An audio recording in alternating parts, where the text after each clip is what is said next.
Hello and welcome to Wisdom Trek. This is Guthrie Chamberlain, and I'm your guide to wisdom and creating a living legacy. Thank you for joining us for our 7-day-a-week, 7 Minutes of Wisdom podcast. This is day 190 of our trek, and yesterday we explored why it is wise to always discuss issues, but not to argue. Today we will learn how to overcome the obstacles of conflict, which may be blocking our trail. If you miss any of our Days of the Wisdom Trek episodes, please go to wisdom-trek.com to listen to them and to read our daily journal. We are recording our podcast from our studios at Home 2 in Charlotte, North Carolina. Saturday, I spent over 9 hours taking down acoustical ceiling tiles, trim, and wallpaper at the big house. It required a lot of going up and down on the ladder and removing hundreds of staples that were holding up the tiles using needle-nose pliers. Fortunately, the wallpaper did come off pretty easy, though. To say that I was exhausted at the end of the day would certainly be an understatement. The Marietta grandkids came over for the evening and assisted with some final wallpaper removal. Paula and her mom were also a big help, picking up most of the tiles and the wallpaper. On Sunday, I spoke at the morning service at Putnam Congregational Church. The lesson was the 5 principles of planting and harvesting, which compared farming to planting and harvesting in our own personal lives. If you'd like to hear a similar lesson to this, go to wisdom-trek.com/day-15 or 15, which is the outline that I use for my lesson at church today. After church, we finished packing up the car and headed to Home 2 in Indian Trail, North Carolina. We will remain here until Christmas Eve, when we will head north again. We will be at Home 2 for about 2.5 weeks, but we already have much work and many activities planned. But it is now time to head out on our trek for today, as it has been reported to us that there are some major obstacles on our trail for today. The obstacles seem to be caused by conflicts that we are having with other people, and also conflicts that people are having with us. On both of these type of conflicts, we need to come up with a solution that will get us around or through these obstacles. So today's hike is called Overcoming Conflicts Which Block Success. Anytime we are making good grounds and moving towards success, there will inevitably be the opportunity for conflict. That's just a fact of life. If you put 2 or more people into a group, there's always potential for conflict. And conflict improperly handled can destroy our ability to continue on and to achieve the goals we desire. This is true in many areas of life, from home to work to school. It can happen in our marriage, it can happen among family members, friends, or business associates. And when conflict goes bad, our success and enjoyment of life will be limited. The good news is that conflict, when properly handled, can be healthy and actually move you closer to your success. Success is based on relationships, and relationships offer a chance for conflict. So to get success, you must master conflict. So with that in mind, here are some ideas for handling conflict. First, when you are the one who is confronting the problem with somebody else. Point number 1 here is don't assume. Don't assume the worst. Don't assume that they meant what you think they did. Don't assume that they know any better. Don't assume that they did it on purpose.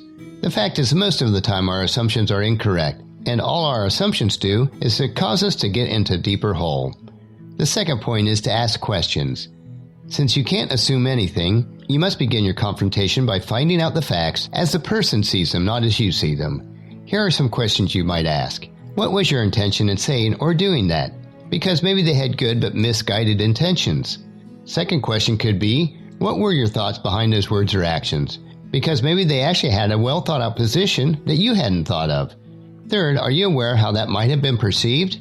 Because maybe they just missed how it would be seen, and everybody is entitled to blow it now and then. And our third major point, if we're dealing with other people, tell them how you perceive things or how you feel rather than what they did. It is never good to start out telling somebody, you did this.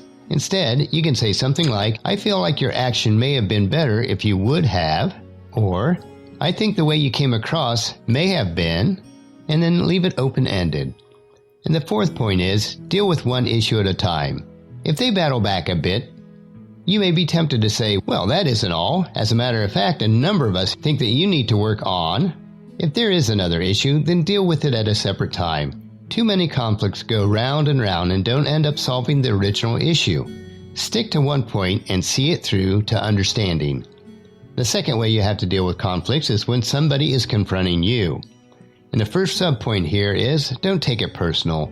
The worst case scenario in this is that you blew it, but that doesn't mean that you're a bad person. So don't act like they have accused you and have committed character assassination, unless they have, in which case you should try to get your conversation back to the facts.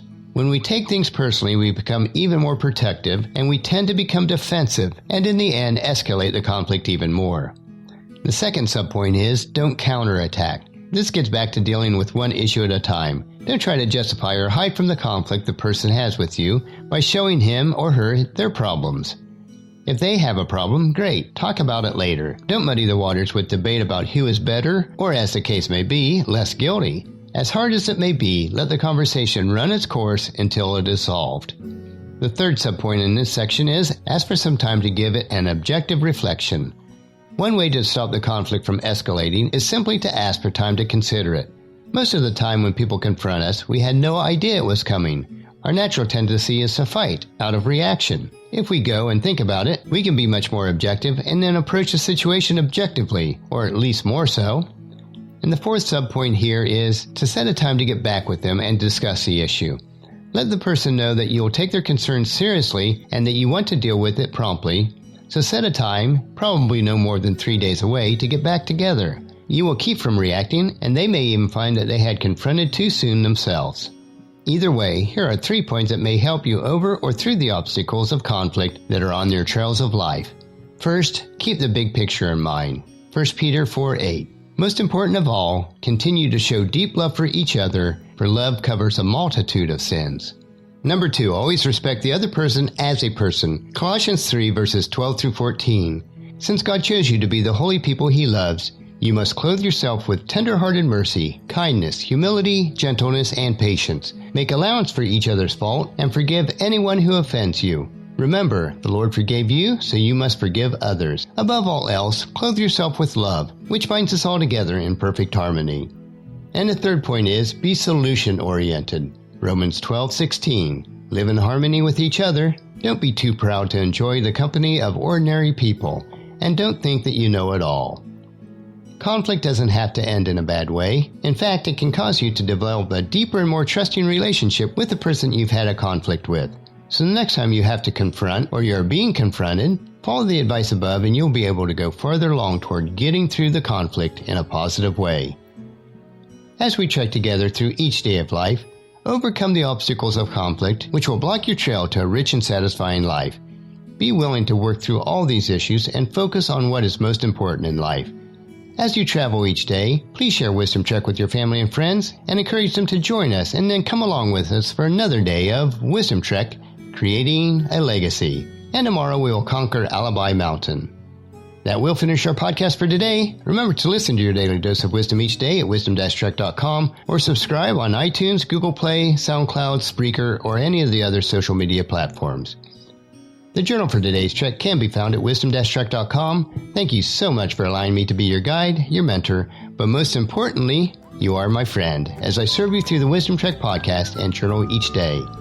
As we take this trek together, let us always live abundantly, love unconditionally, listen intentionally, learn continuously, lend to others generously, lead with integrity, and leave a living legacy each day. This is Guthrie Chamberlain, reminding you to keep moving forward, enjoy your journey, and then create a great day every day. See you tomorrow.